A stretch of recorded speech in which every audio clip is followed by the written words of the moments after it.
If you're looking for an army that overwhelms opponents with undying legions and terror-causing constructs in Warhammer the Old World, and you have a soft spot for ancient Egypt, you're in the right place. The Tomb Kings of Khemri are perfect for players who want to absorb brutal assaults, then rise from the sands to dish out ancient horrors of their own. In the lore, and I'm really abridging a huge amount of background here, the Tomb Kings existed long before the Empire, before even the rise of Sigmar. Nehekharan, now known as the Land of the Dead, was once a cradle of civilization.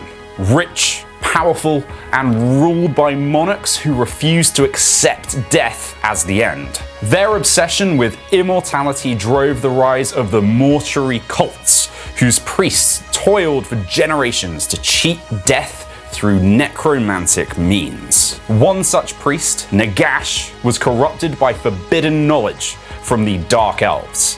His magic was so potent that he cast a spell which killed every living thing in Nehekharan. But instead of peace, that death brought something much worse.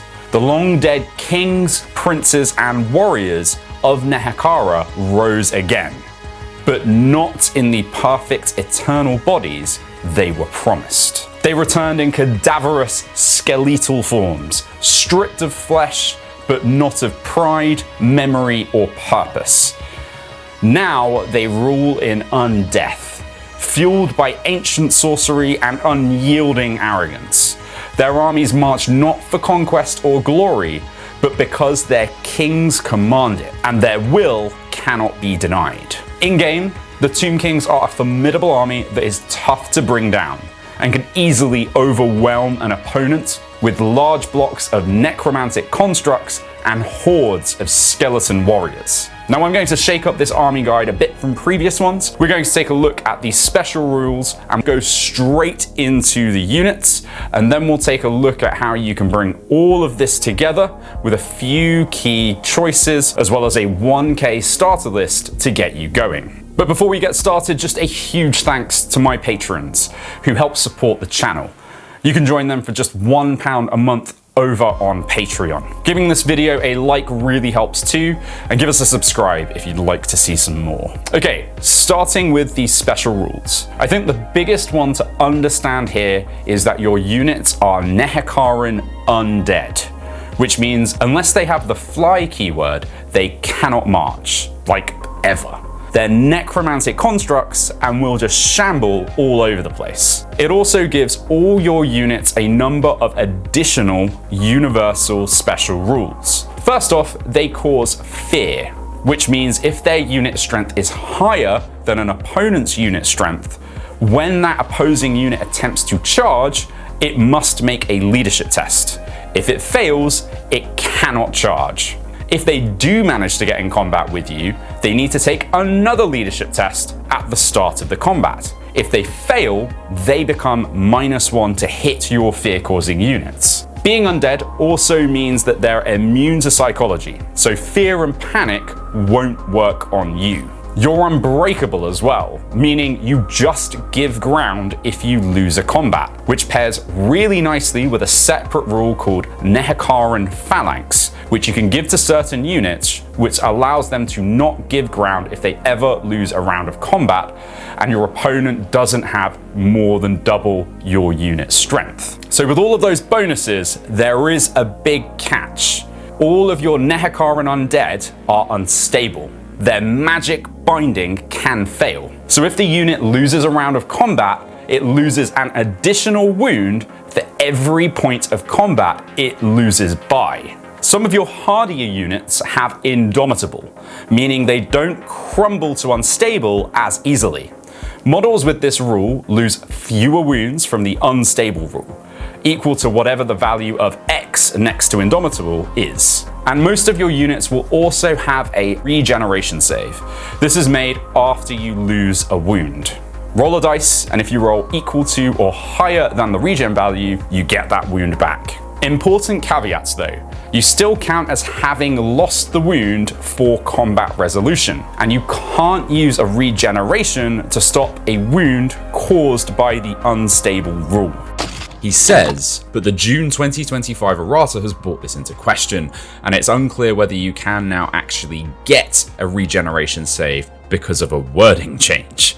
I'd err on the side of caution here and stick with you can't get the save until this is clarified, but others may say differently. The dry as dust rule sort of sits in this ballpark too. If you take a wound from a flaming attack and you have this rule, your opponent needs to roll a dice, and on a 4+, the unit takes an additional wound. And some of your less bony units are flammable, meaning they don't get a regen save against flaming attacks at all. For some other fun stuff, if your unit carries a hand weapon and has the Kopesh rule, the hand weapon is AP -1. A unit with the Arrows of Asaph never modifies its hit roll, either positively or negatively. A cleaving blow attack will bypass armor saves on a wound roll of a 6, and units with the Curse of the Necropolis have a chance to deal wounds to the unit that kills them.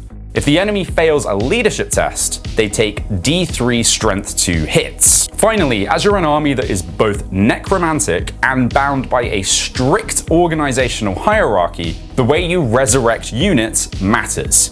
You must restore wounds to characters that have joined units first, then to multi-wound models, then to command group models, and only then to your rank and file troops.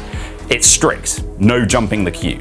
Right, with all of the special rules out of the way, let's jump straight into the units. I'm using the Grand Army list here, but there are 2 armies of infamy currently available, which I won't cover here. Regardless of which route you take, and with few exceptions, you will always need a leash priest, which come in 2 varieties, the High Priest or the Mortuary Priest. The highest level wizard becomes the Hierophant. Now, the Hierophant is the magical keystone of your army. If they die, the entire army begins to crumble. They're the one holding the whole thing together. All your units will then lose their regeneration ability, and at the end of the turn that the Hierophant is killed, and again at the start of your next turn and every subsequent turn, every unit in your army must take a leadership test. If they fail, they'll lose wounds equal to the amount they fail by. No matter how well the battle's going, this moment will hit like a truck if you allow it to happen. So protect your Hierophant, seriously. Right, with that warning out of the way, what else do they do? They can use their Arise ability to resurrect fallen warriors. They need to pass a leadership test. Then they get to restore wounds to units or monsters depending on the wizard level and the type of unit. Infantry blocks tend to recover more, while large constructs are much harder to reanimate. They can also help your ambushing monsters arrive more reliably with the From Beneath the Sands rule. Now, if the priest passes a leadership test, they can summon an ambushing monster within 12 inches of the priest, instead of having to roll a 4+ for it to appear from a board edge from turn 2 onwards. Finally, they are spellcasters. High priests are level 3 or can upgrade to be level 4, and they can cast spells from the elementalism, illusion, and necromancy laws. They also know the law of Nehekharan, and they can replace the signature spell of any chosen law with one of its incantations. First is Jaff's incantation of Cursed Blades.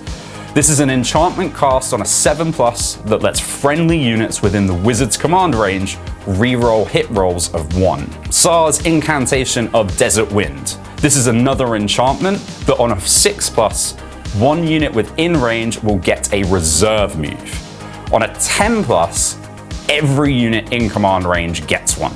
Finally, Yuskep's incantation of Desiccation is a hex cast on a 10 that targets an enemy within 15 inches. That unit will suffer -1 strength and -1 toughness for the turn. Onto your heavy hitting characters. The Monarchs of Nehekharan, your Tomb Kings and Princes. Now these are your combat focused leaders, capable of dishing out serious hurt and boosting your troops through sheer willpower. They use the My Will Be Done rule, issuing one of 3 orders to nearby undead units. Forward to Glory for an extra D3 movement. My Worthy Champions for +1 weapon skill, or Strike Like the Cobra for an extra D3 initiative. They can take some powerful weapons and magical gear too. Next are the Royal Heralds. Now these are the personal champions and standard bearers for your monarchs. They serve as bodyguards, and any wound suffered by a monarch within 3 inches of a herald is transferred to the herald instead. They can be battle standard bearers, and they gain a unique twist. In addition to the standard reroll for leadership tests, they also prevent units within their command range from taking D3 extra wounds due to the unstable rule. Finally, you've got the Necrotects, the ancient artisans of Nehekharan, who have become eternal taskmasters in Undeath. At the start of your turn, they can take a leadership test. If passed, they and any unit they've joined gain extra attack 1 and hatred all enemies. That means rerolls to hit in every combat round. Not something many armies can access this easily. Right, let's go through the mounts that some of these characters can ride. Unfortunately for the Necrotect, they have to go around on their bare feet. No options for riding anything. The Royal Herald and Tomb Princes can ride either a skeletal steed or a skeleton chariot. Tomb Kings get access to both of these, but they can also ride a Necrolith Bone Dragon or a Khemrian War Sphinx, giving them some serious monstrous mobility and punch. Your Leash Priests can ride skeletal steeds, whilst High Priests can also ride a Necrolith Bone Dragon. Now, skeletal steeds are a form of heavy cavalry that gain access to the Vanguard rule, allowing them to move right after deployment, but before the first turn begins. Skeleton chariots are light chariots that deal D3 impact hits and also come with the reserve move rule, which gives them extra mobility later in the game for your big nasties. The Necrolith Bone Dragon is the showstopper. This is the brand new centerpiece kit and an absolutely stunning model. It causes terror, has a 9-inch fly move, and kicks up a cloud of dust that gives it an extra -1 to be hit by missiles. It's no slouch in combat either. It hits with 5 Strength 6 AP -2 attacks, and it has a devastating, desiccating breath attack that deals multiple wounds. As a mount, it adds +1 toughness and 5 wounds to its rider, and also delivers D6 stomp attacks. And at 195 points, it's pretty cheap compared to similar dragons in other armies. Khemrian War Sphinxes are also terror-causing monsters. They carry a crew in a howdah that can fire warbows at enemies, and they can be upgraded to carry a flaming breath weapon. They're solid in melee too. Their attacks are AP -2, and they can upgrade to get a strikes first and venomous attack, which adds even more punch. For models, you have a number of options. As mentioned, the Bone Dragon is a brand new kit that you can build with either a Tomb King or Leash Priest riding it. Now, if you build it with the Priest riding it, you get a separate Tomb King model on foot. If you build it with the Tomb King on the dragon, the Priest is unfortunately seated, so you'll probably need to kitbash it as it naturally doesn't stand. So it will be something you'll need to do if you want a standing one on the battlefield. And speaking of just regular Tomb Kings, there's a lovely new resin variant on foot, or you can also get a plastic one if you build a regular War Sphinx without the Tomb Monarch riding it. There's also a classic metal Tomb King riding a chariot still available, but no official model currently exists of a Tomb King on a skeletal steed, so you may need to kitbash one. Leash Priests come in a few flavors: the Bone Dragon riding version, or a metal variant on foot. For Royal Heralds, you can grab a resin battle standard bearer, but if you want a regular one, you'll need to kitbash. Now, Tomb Guard make a great base for this. They've got the right regal, elite look.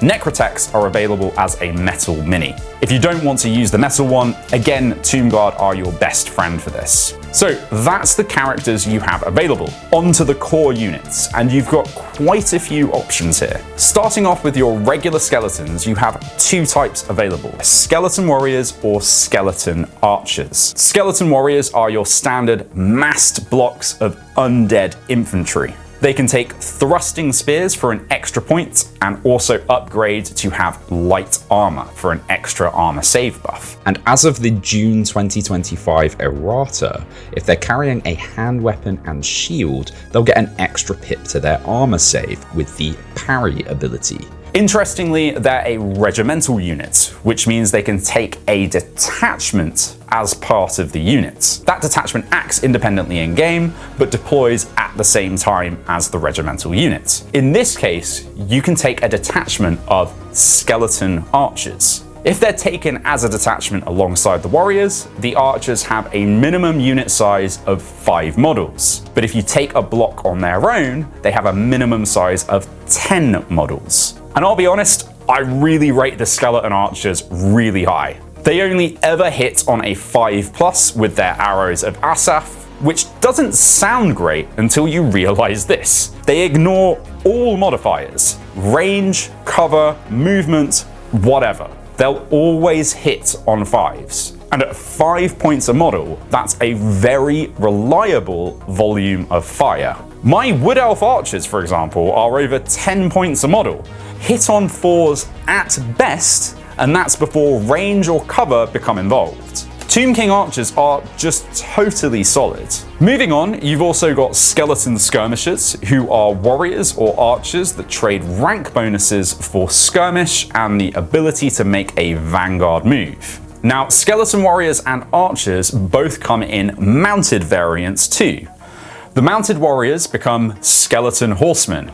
They get the heavy cavalry, vanguard, and can upgrade with cavalry spears, light armor, and can even take countercharge, making them really useful as early game threats. The mounted archers can also become skirmishers and gain the reserve move rule, making them excellent flanking harassers. Skeletons can also ride in one of the most iconic Tomb King units, the skeleton chariots. These are light chariots, so you can field them in units with no maximum size. Yes, really. The crew can be upgraded to archers, and the chariots have the reserve move rule as well. So again, these are great flanking tools and can really mess with enemy deployments. Your other mainline core choice is the Tomb Swarm. These are 5 wound stands of venomous undead scarabs and scorpions that skirmish and can be used to bog down or disrupt key enemy units. Just be careful, as they'll crumble fast from combat resolution if you don't have a big enough unit of them. Finally, you can take a single squad of either Tomb Guard or Sepulchral Stalkers as part of your core allocation. Otherwise, you can take as many of them as you want as a special unit. Tomb Guard are elite skeleton warriors.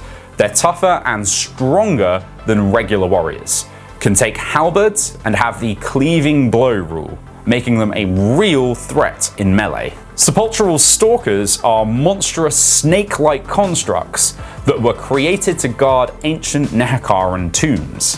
They have 3 wounds each, and come with a terrifying, petrifying gaze attack. That attack targets the enemy's initiative instead of toughness, and deals D3 wounds per hit. They also have the ambush rule, so they can pop up and strike from beneath the sands with a nearby Leech Priest. And I personally think these are really cool models. Speaking of, all of these are available as plastic kits, except for the Tomb Swarms, which are currently resin. Now that's all your core options. On to the special choices, and there's some real fun stuff here. As I've already mentioned, you can already take as many Tomb Guard and Sepulchral Stalkers as you need. You can also take up to 2 Khemrian War Sphinxes per 1,000 points, which make them fairly accessible even in smaller games. Then you've got Carrion.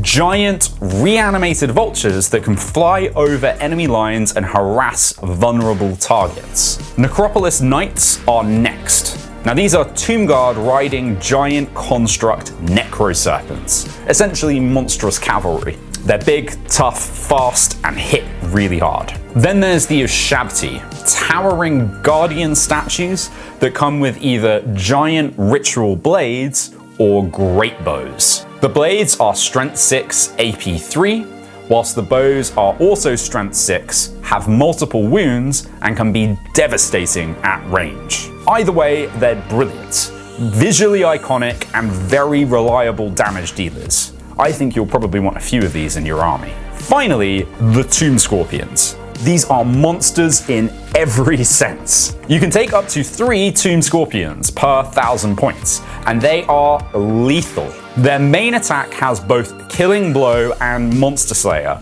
meaning they can instantly delete high-value targets, like dragons. Trust me, I know. They've got 4 attacks, so the odds are quite decent that one of them lands a fatal blow if they do make it into combat. And as they can ambush, they synergize brilliantly with Leash Priests, who can summon them directly onto the boards. Now model-wise, most of these special units are currently resin, aside from the Ushabti, which are still in metal. The War Sphinxes are plastic. Right, final category, your rare choices. And there are 4 to pick from. First up, the Necrosphinx, a hulking, terror-causing beast that's pure nightmare fuel. It's move 6, but comes with fly 9, and can swift stride, so it can close the gap surprisingly quickly. In melee, it dishes out strength 5 attacks with Killing Blow, and has 1 extra attack at strength 10. Yes, really. And that has both Killing Blow and Monster Slayer. If it hits a hero or monster, it's game over. It also has the Soul Reaper rule. Before the game starts, you nominate an enemy character.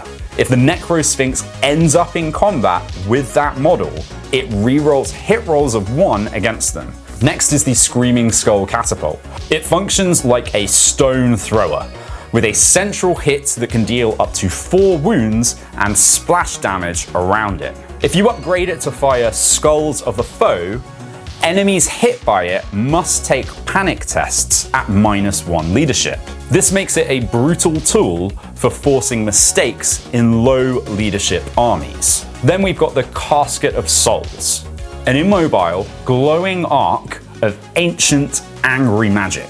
Once deployed, it can't move. It unleashes the Light of Death spell, a bound power level 3 spell that works a bit like Raiders of the Lost Ark in tabletop form.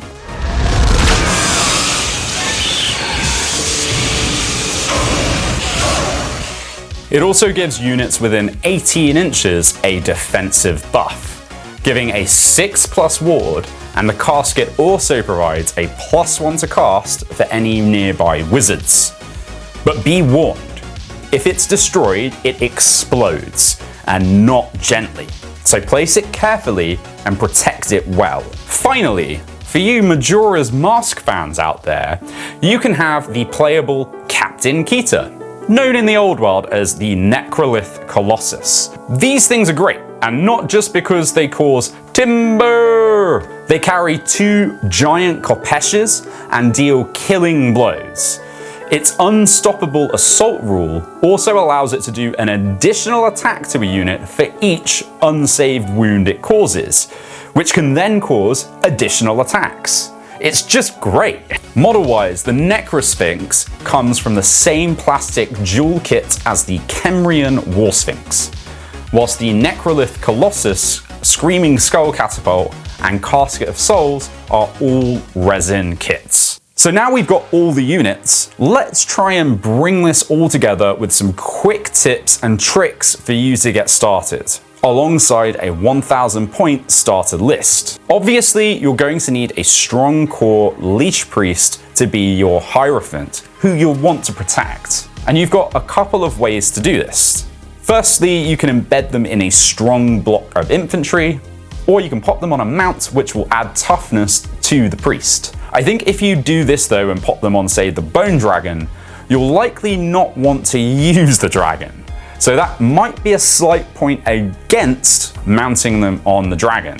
Maybe pop the Tomb King on the dragon and unleash them against your opponents, and embed your Hierophant in a big block of Tomb Guard for extra protection. If you're able to pop them somewhat centrally, you'll have the chance to summon up Tomb Scorpions in the middle of the board, who are really great for killing your opponent's big tough monsters. Given the amount of leadership tests your army needs to get abilities off, a battle standard bearer is a must, as you don't have access to many other leadership reroll abilities. Your archers are also really great here, so I'd go for big blocks with these guys. Maybe with a couple of great bow wielding Ashabti on the side for extra damaging attacks. Your army is also a lot faster than you might think, being a bunch of animated bones. So you can definitely make a really quick cavalry and chariot army to get into your opponent's line really quickly. I personally love the Screaming Skull catapults as well,